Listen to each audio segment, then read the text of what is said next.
Bismillahirrahmanirrahim. Assalamualaikum warahmatullahi ta'ala wabarakatuh. Alhamdulillah wassalatu wassalamu ala sayyidina Rasulillah Muhammadin wa ala alihi wa sahbihi wa man wala. Subhanaka la ilma lana illa ma 'allamtana innaka antal alimul hakim. ولا حول ولا قوة إلا بالله العلي العظيم. رب اشرح لي صدري ويسر لي أمري واحلل عقدة من لساني يفقهوا قولي. أما بعد. Kita masih lagi dalam sambungan hadis tentang puasa. Belum habis lagi. InsyaAllah kita sambung. Dan kita pun bakal menempuh Ramadan yang bakal tiba tak lama lagi. Baik, hadis tentang ini sebagai ulang kaji dan juga sebagai panduan kita untuk menjalani ibadah puasa dengan sempurna. Hafsah radhiyallahu taala anha meriwayatkan bahawa Nabi sallallahu alaihi wasallam bersabda, "Man lam yubayyitis siyama qabla al-fajr fala siyama lah." Hadis ini berkenaan dengan tuntutan niat di dalam ibadah. Apa yang dinamakan sebagai ibadah, maka tidak mesti kena ada niat.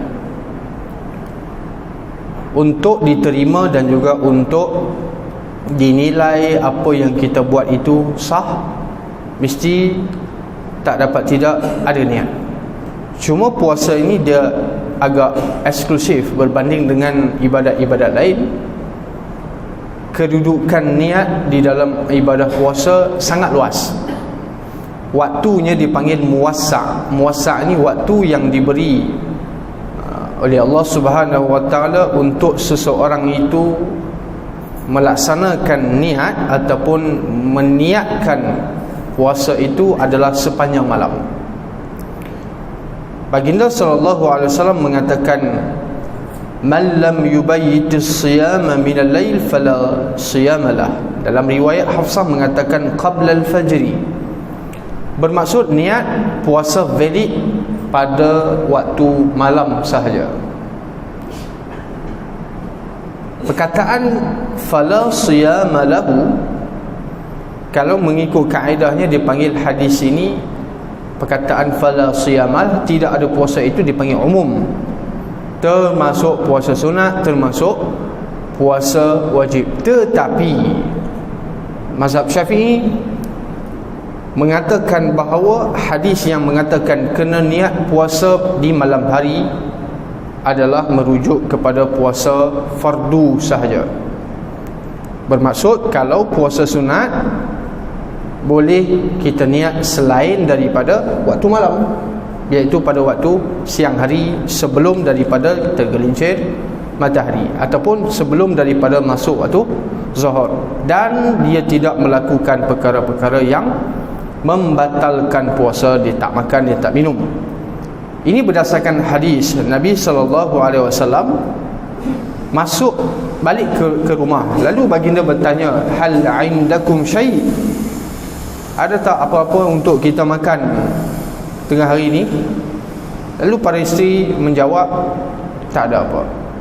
Lalu baginda mengatakan, "Izan fa inni sha'im." Okeylah, kalau begitu saya puasalah. Disebabkan tidak ada makanan, Nabi kata, okey saya puasa. Maka hadis ini dipanggil sebagai takhsis, ataupun hadis ini yang diguna pakai oleh mazhab Syafi'i yang mengatakan bahawa puasa sunat boleh diniat selain di waktu malam. Bermaksud nak niat waktu pagi pun boleh, waktu tengah hari pun boleh, sebelum daripada gelincir matahari dan juga sebelum daripada makan. Baik, di sini kita kena faham maksud niat adalah apa yang terlintas di dalam hati kita, bukan apa yang kita lafaz. Lafaz itu sekadar lafaz untuk membantu, untuk mengungkapkan apa yang ada dalam hati saja. Baik semayang, baik puasa, baik umrah, apa yang kita lafaz itu dipanggil sunat sahaja. Yang wajib adalah apa yang terletak di dalam hati. Perkataan ataupun dipanggil kalam, itu dalam pepatah Arab kata innal kalama la fi fuadi wa innama ju'ila al-lisani 'ala al-fuadi dalila. Apa yang kita ucapkan itu untuk bantu apa yang ada dalam hati. Tapi jangan salah faham. Kadang-kadang orang dia faham macam mana? Dia kata saya sahur itulah niat puasa lah tu. Dia kata sahur itu adalah niat puasa. Dia masak itu adalah niat puasa. Ini kecelaruan. Dia tak faham apa itu niat. Niat itu mesti qasdin. Qasad itu apa? Apa yang ada di dalam hati, bukan perbuatan. Perbuatan tidak dianggap sebagai niat. Contoh, kalaulah kita anggap sebagai perbuatan sahur itu adalah niat, makan itu adalah niat, tak perlu niat lagi nak puasa besok. Bagaimana keadaan kalau orang yang bangun tengah malam, waktu sahur dia pun bangun sahur, dia makan, dalam keadaan dia mengigau, dia tak sedar, dia makan. Adakah dia juga dianggap sebagai niat? Tak kan? Jadi di sini kena faham, perbuatan makan, masak dan apa jua itu bukanlah dianggap sebagai niat. Sama juga seperti nak datang solat. Dia keluar daripada rumah, perbuatan dia mandi, pakai pakaian, naik motor, naik kereta, datang ke masjid, itu bukan niat solat. Itu keazaman nak menunaikan solat, tetapi itu bukanlah niat solat. Begitu juga puasa. Bila dia masak ataupun dia makan sahur, itu keazaman untuk niat puasa, untuk melakukan puasa besok hari. Bukanlah perbuatan itu ialah niat. Niat bukan perbuatan, tetapi niat yang terlintas di dalam hati. Jadi yang pertama dalam perbahasan niat ni, kena perbetulkan niat. Betulkan niat macam mana? Apa saja yang kita buat adalah lillahi ta'ala. Ini belum puasa lagi, dah sibuk dah, siap senaraikan menu untuk berbuka puasa 1 bulan. Hidup kerja nak makan ya. Puasa pun fikir nak makan, kan? Siap apa menu kita nak makan hari ni, nak buka puasa. Pagi-pagi dah bincang dah bab makan. Besok apa nak makan, dah bincang dah bab makan.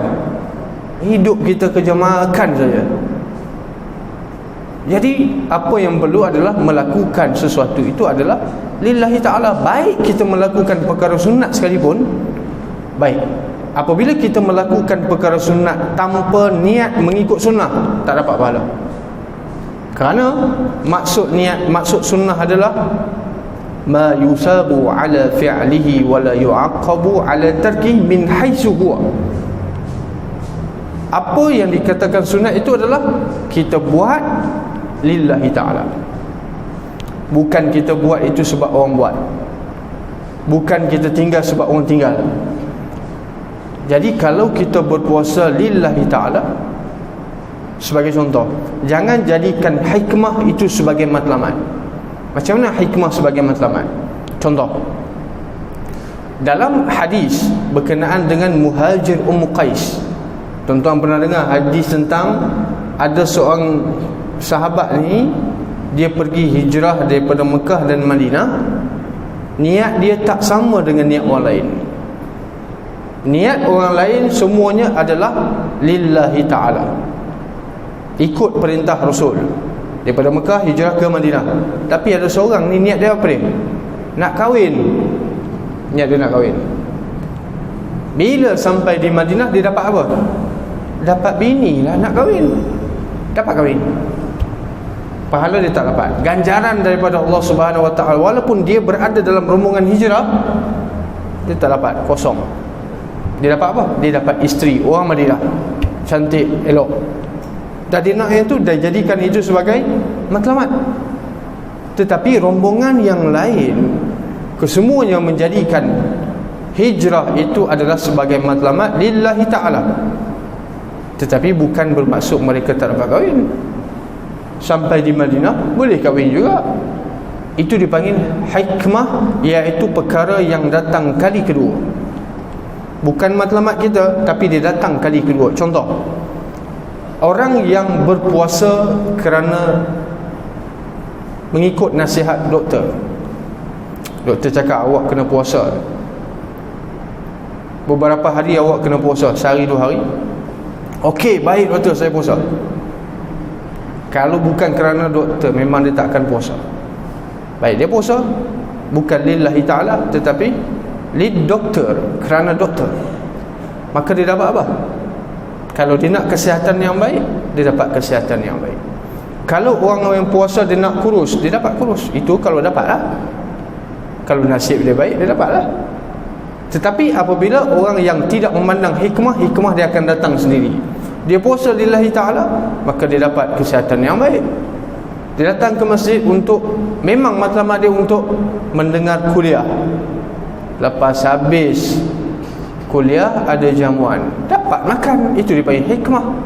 Tetapi siapa yang menjadikan makan itu sebagai matlamat, dia tahu masjid menyediakan makanan yang sedap malam ni, dia datang kerana nak makan, maka dia dapat apa? Dapat makan, balik kenyang. Dia duduk dalam majlis ilmu, tidak mendapat sebarang ganjaran daripada Allah Subhanahu Wa Taala. Jadi perbetulkan niat ketika mana melakukan amal ibadat. Kalau buat perkara-perkara sunat, maka niat dia adalah untuk mengikut sunnah.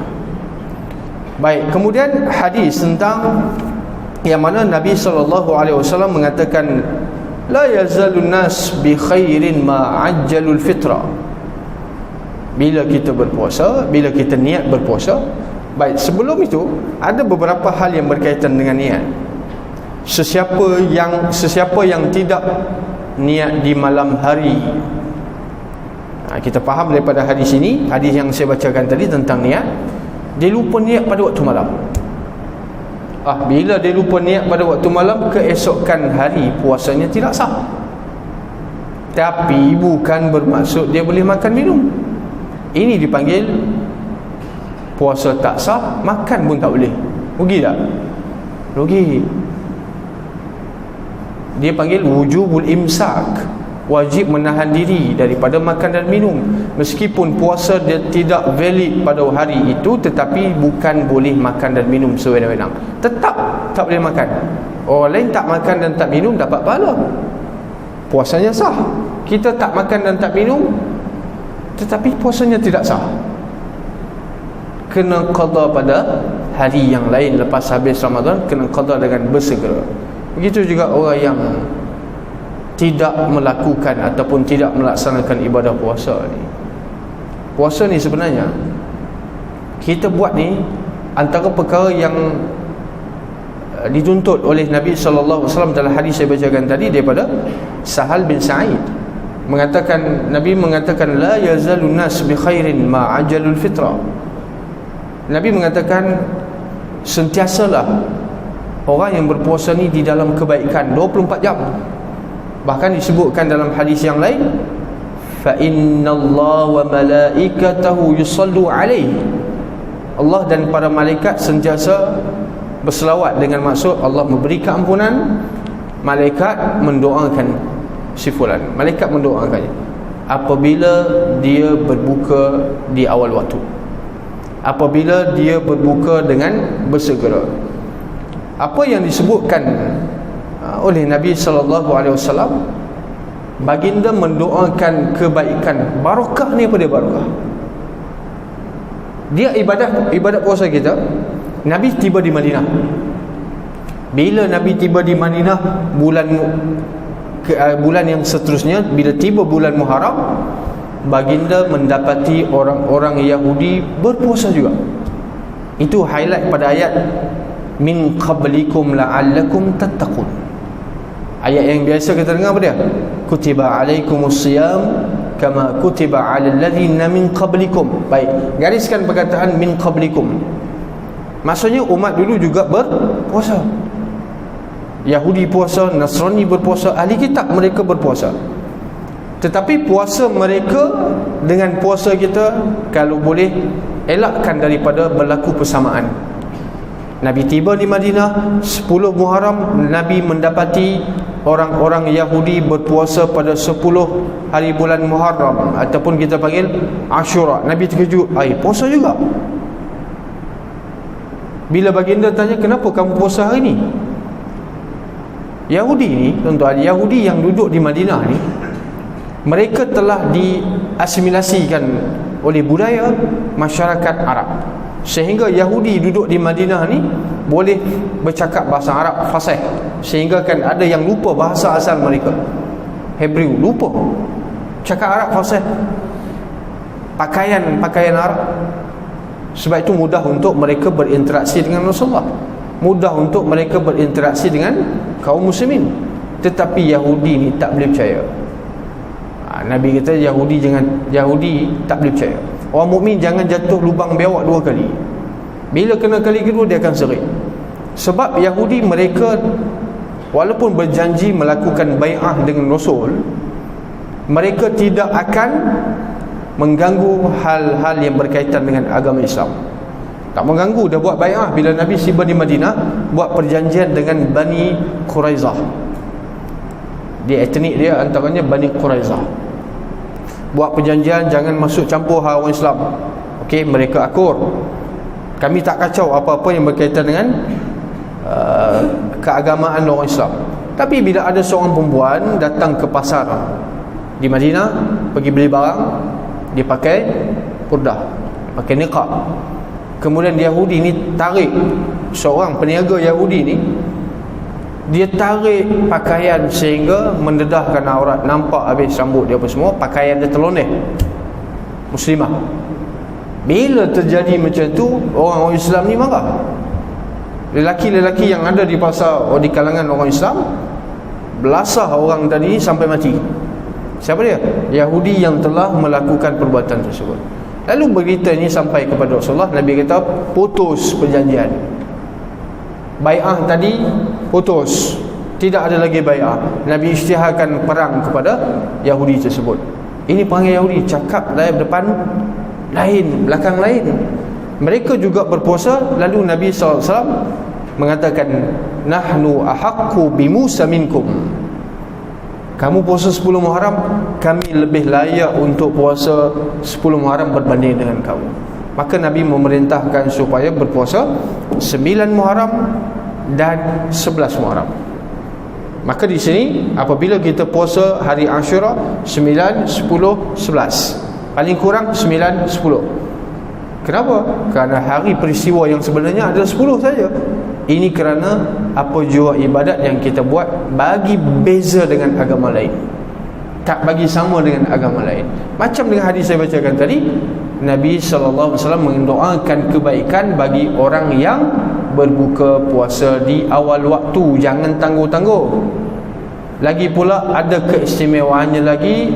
Puasa kita berbeza dengan ibadat puasa Yahudi dan Nasrani adalah tasahharu fa inna fis suhuri barakah. Sahur. Jangan meremehkan ibadah sahur. Dia adalah ibadah, bukan adat, bukan ikut-ikutan, tetapi dia adalah ibadat. Baik, berbuka puasa di awal waktu. Dalam hadis lain, Nabi SAW aftara bitamarat. Nabi berbuka puasa dengan beberapa biji tamar. Orang Melayu ni susah nak makan kurma, sebab bukan makanan dia. Kalau ada di rumah tu pun setahun sekali, bulan Ramadan saja. Itu pun satu bekas tu tak habis sebulan. Tak berapa nak gemar, sebab bukan makanan kita. Tapi kalau kata buka puasa dengan cendol, dengan air tebu, itu makanan kita, itu memang kita nak. Tapi kalau berbuka puasa dengan tamar, ini kita kena jujur. Sebab apa? Tamar bukan makanan asasi. Yang pertama, tamar bukan makanan, bukan buah-buahan tempatan. Dia hanya laku di bulan Ramadan. Bulan Ramadan ni ramai betul nak infak buah kurma, sampai penuh buah kurma. Bagilah benda lain sama, supaya jariah itu luas. Sebagai contoh, yang ni bagi kurma, yang ni bagi kurma, asal Ramadan bagi kurma. Bagi benda lain tak boleh. Macam Quran, asal wakaf Quran, asal wakaf Quran. Dah bertimbun-timbun Quran terpaksa lupa sekarang. Jadi kena luaskan skop, kena pemahaman kita kena luas. Wakaf tidak semestinya Quran. Infak Ramadan tidak semestinya Quran. Belanja orang makan juga termasuk dalam kategori man aftara shaiman. Siapa yang berbelanja memberi orang lain berbuka puasa, maka pahala dia sama macam orang tu puasa tanpa ada kurang sedikit pun. Sebab tu ramai yang nak buat tajaan berbuka puasa.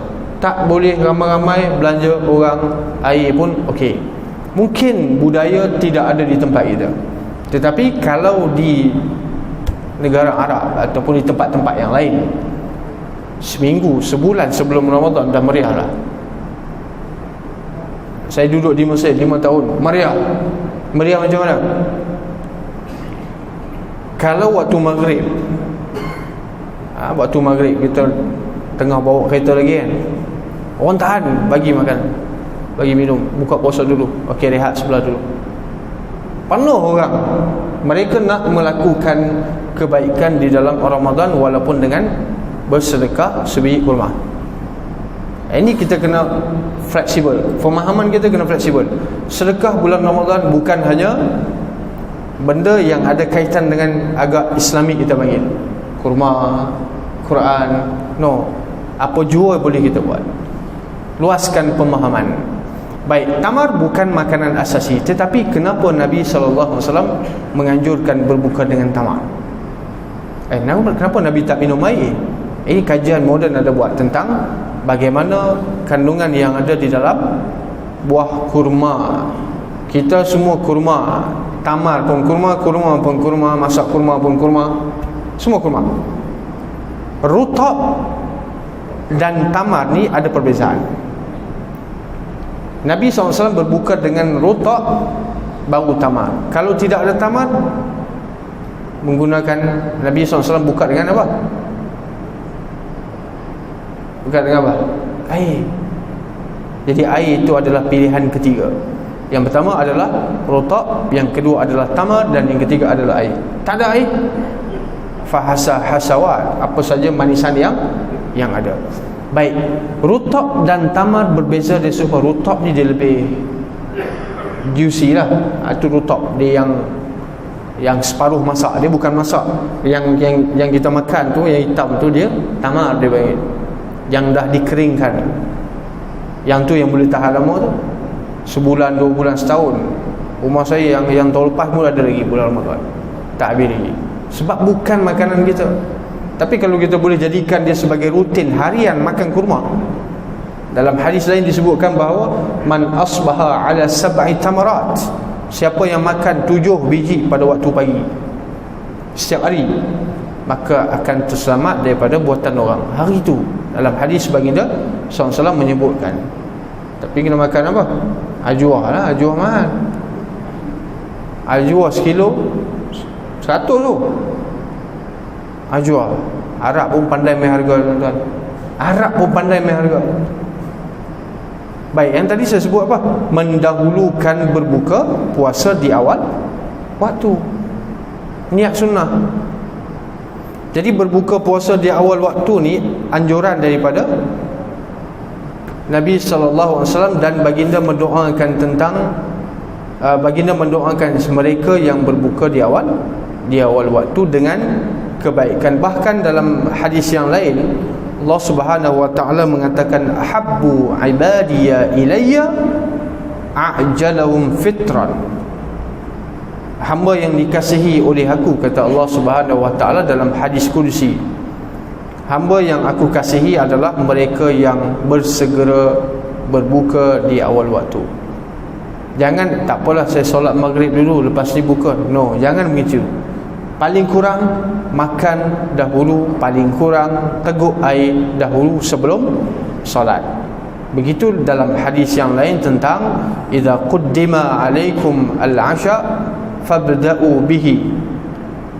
Apabila dihidangkan kepada kamu makan, maka makan dahulu, jangan solat dahulu. Ini umum, tak semestinya dalam bulan Ramadan. Al-asha apabila makanan sudah dihidangkan, nak makan dulu ke nak solat dulu? Makan dulu. Makan tu agak-agak lah, jangan terlajak, nanti kenyang susah. terlalu kenyang, memang malas nak melakukan ibadat. Itu yang jadi bila 8 rakaat tu habis tinggal satu saf, hilang habis semua. Kalau yang tinggal satu saf itu orang-orang muda, okey lah, baru sesuai kan. Jadi sebab itu dalam hadis Nabi SAW mengatakan, orang yang kuat itu bukan orang yang menang bergusti, kata Nabi. Laisa syadid, bukanlah orang yang kuat, gagah, perkasa, yang menang bila dia bergaduh, bila dia bergusti. Tetapi Nabi SAW mengatakan orang yang kuat itu adalah orang yang sabar. Jadi sebab tak boleh sabar itu yang keluar, ya. Tak boleh sabar, tak boleh nak tunggu, itu yang keluar. Kalau ikut adat, yang sepatutnya tunggu lama ni orang muda lah. Orang tua ni uzur tak larat, balik awal, okey, mula sabar lah. Tapi yang boleh tunggu ni adalah bukan orang tua, orang lama. Yang boleh tunggu ni semua orang lama, veteran-veteran semua. Habis yang muda-muda balik buat 8 Jadi kadang orang gunakan sentimen apa? Dia malas, tapi dia mengatakan Nabi buat 8 dia, sunnah. Ini bahaya. Kalau malas, cakap malas. Jangan menggunakan sentimen ini hadis Nabi hanya melakukan 8 rakaat, Nabi tak pernah buat 20 rakaat. Jangan gunakan sentimen tersebut. Kalau malas, cakap malas, senang, puas hati. Kalau nak harap balik, buat di rumah.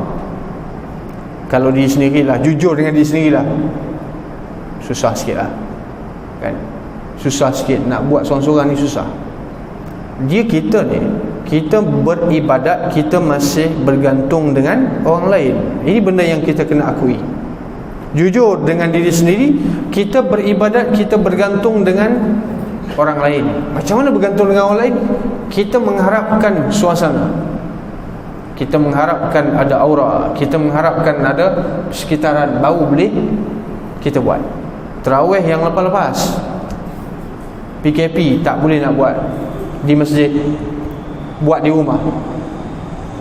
Jujur dengan diri sendiri, buatkah di rumah? Betul ke buat?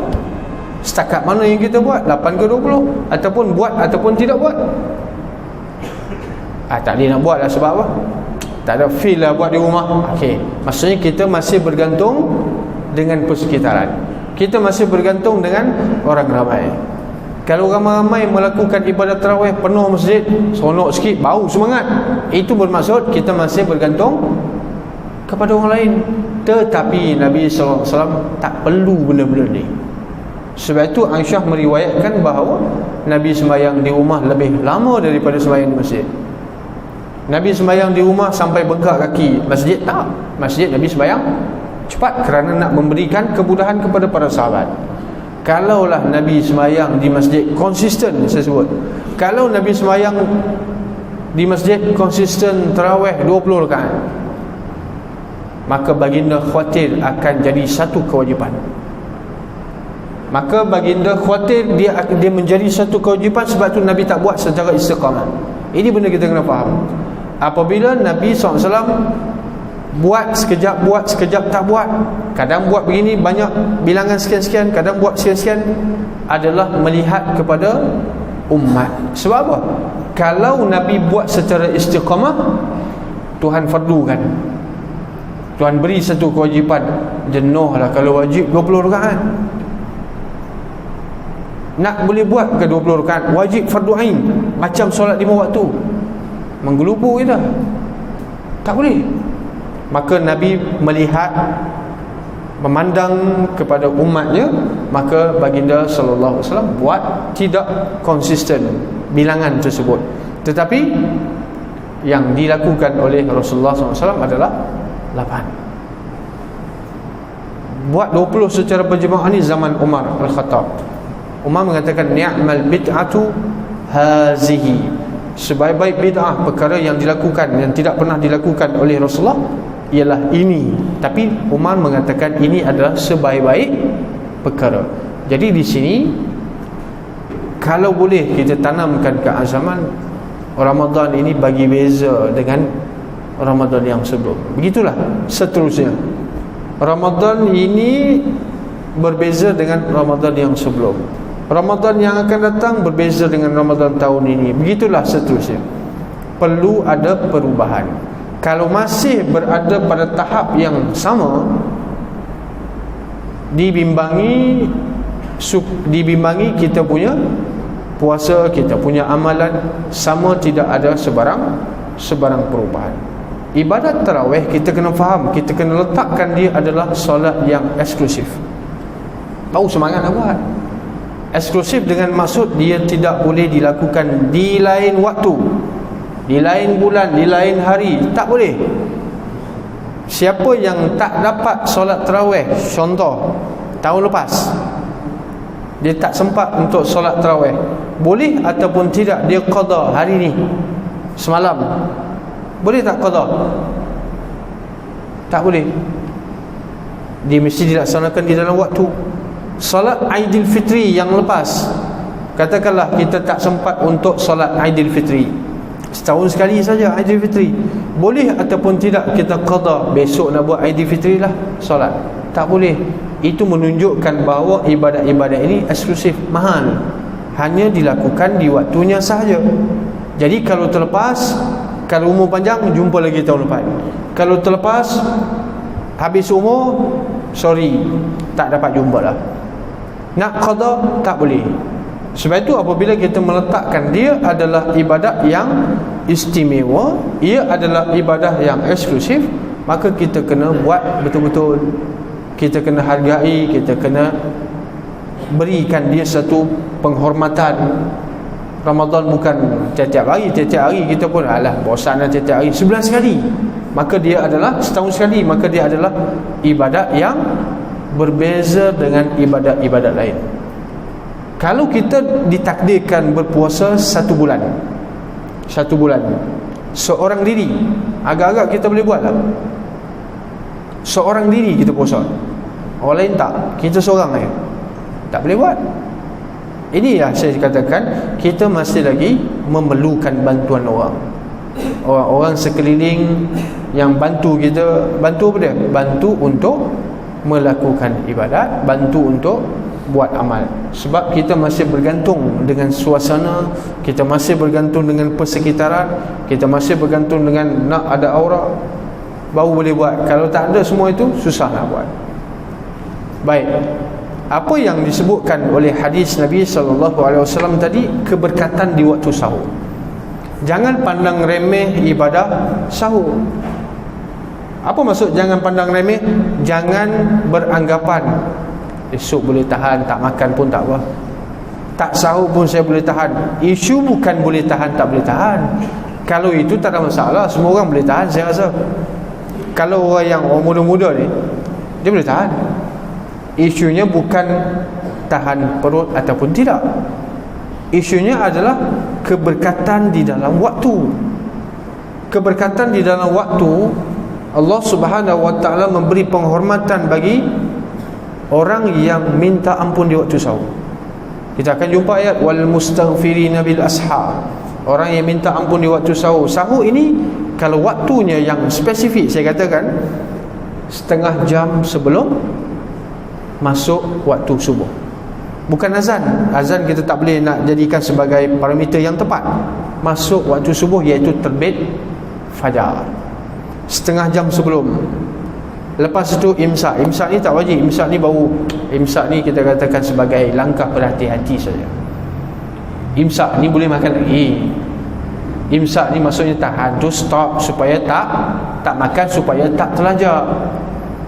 Tak terlajak macam mana? Kita dah makan dah azan, itu dia panggil terlajak. Takut apa yang kita makan sedangkan dalam waktu subuh.